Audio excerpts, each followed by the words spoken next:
فرماتے صحابہ نہ بات کر رہے تھے، اور بات یہ کر رہے تھے کہ یار لوگوں کو گناہوں سے کیسے روکا جائے، لوگوں کو گناہوں سے گفتگو صحابہ یہ کر رہے تھے۔ عبداللہ ابن عمر کہتے ہیں بیٹھے تھے اور یہ گفتگو کر رہے تھے کہ گناہوں سے پلاننگ جی ہوتی تھی، ان کی جو محفلیں ہوتی تھی نا بیٹھ کے، وہ خوش گپیاں نہیں ہوتی تھی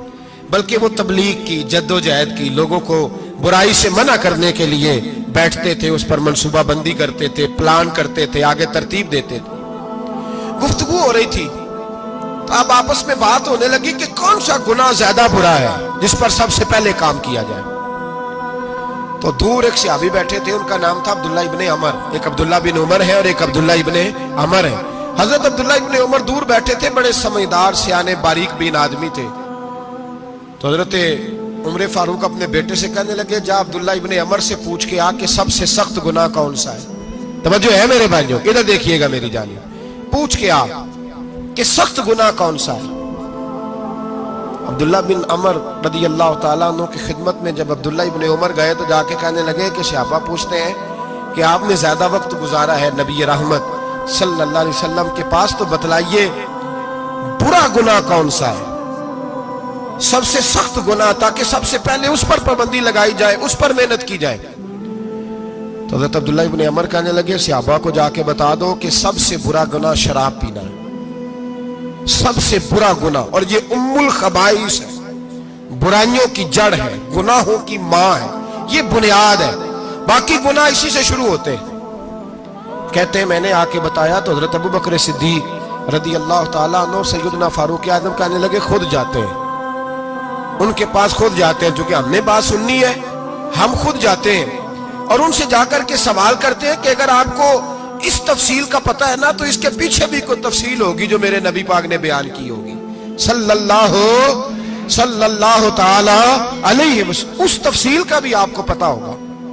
جو نبی پاک نے بیان کی ہوگی، اس بات کے پیچھے جو بیک گراؤنڈ ہے، جو پس منظر ہے۔ فرماتے ہیں کہ ہم اٹھے، عبداللہ ابن عمر کے پاس گئے، ان سے جا کے پوچھا کہ جناب آپ نے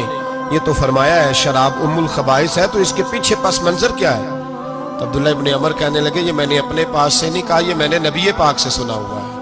حضور سید عالم صلی اللہ علیہ وسلم بیٹھے تھے تو حضور نے فرمایا شراب، یہ نشہ، یہ برائیوں کی ماں ہے۔ اور پھر حضور نے ایک مثال بیان فرمائی، نبی رحمت علیہ السلام نے فرمایا بنی اسرائیل کا ایک واقعہ ہے، ایک خوبصورت جوان تھا، ایک عورت کا دل آ گیا اس پر۔ یہ یاد رکھ لیں، ہم لڑکوں کو منع کرتے رہتے ہیں لیکن ہمیں گھر کی بچیوں پر بھی توجہ دینی ہوگی، ہمیں ان کے فون پر بھی نگرانی کرنی ہوگی، ہمیں وہاں بھی غور کرنا ہوگا، اس لیے کہ اگر کوئی بچی گنجائش نہ دے تو میرا خیال ہے کہ لڑکا جرت کرنے کی طاقت نہیں رکھتا، تو وہاں بھی ان کی اماں سے کہے کہ پابندی لگائے، بچی کسی کا موبائل لے کر کے کہیں اس کو استعمال تو نہیں کر رہی، اس پودے پر بھی توجہ دے، درخت بننے سے پہلے اس کی بھی نگرانی کریں، یہ بھی بڑا ضروری کام ہے۔ عورت کا دل آ گیا تو نبی پاک علیہ الصلوۃ والسلام فرماتے اس نے کوئی بہانہ لگایا، کسی کو کہا کہ اس نوجوان کو بلا کے لاؤ، اس کو کہو کہ ہم نے کوئی گواہی لینی ہے تجھ سے۔ وہ نوجوان آیا، ایک کمرے میں داخل ہوا تو اگلے کمرے میں لے گئے، وہاں داخل ہوا تو اس سے اگلے کمرے میں لے گئی، وہ داخل ہوا تو اسی طرح 7 مکفل کمروں میں لے گئی۔ میرے کریم رسول میرے محبوب پاک علیہ السلام فرماتے صحابہ کو سمجھا رہے ہیں میٹھے لب و لہجے میں، فرماتے جب سب سے پچھلے کمرے میں لے گئی تو ایک لڑکا بندھا ہوا تھا وہاں رسیوں سے، شراب کا پیالہ پڑا ہوا تھا۔ بی بی کہنے لگی کوئی گواہی شواہی نہیں لینی، تجھے اس لیے بلایا ہے کہ تیرے اوپر دل آ گیا ہے، اب میرے ساتھ منہ کالا کر۔ تو وہ جوان کہنے لگا نہیں، میں نے اپنے نفس کو پاک رکھا ہوا ہے، میری نظر بھی پاک ہے، دل بھی پاک ہے، اور اس کی برکت یہ ہے کہ رب نے میری روح کو بھی پاک رکھا ہوا ہے، تو میں یہ حرکت نہیں کر سکتا۔ پاک لوگ پلید کاموں کی جانب توجہ نہیں کرتے، میں یہ حرکت نہیں کر سکتا۔ اقبال نے اپنے بیٹے کو دعا دی تھی، اس نے کہا تھا حیا باقی نہیں ہے زمانے کی آنکھ میں، خدا کرے کہ رہے تیری جوانی بے داغ،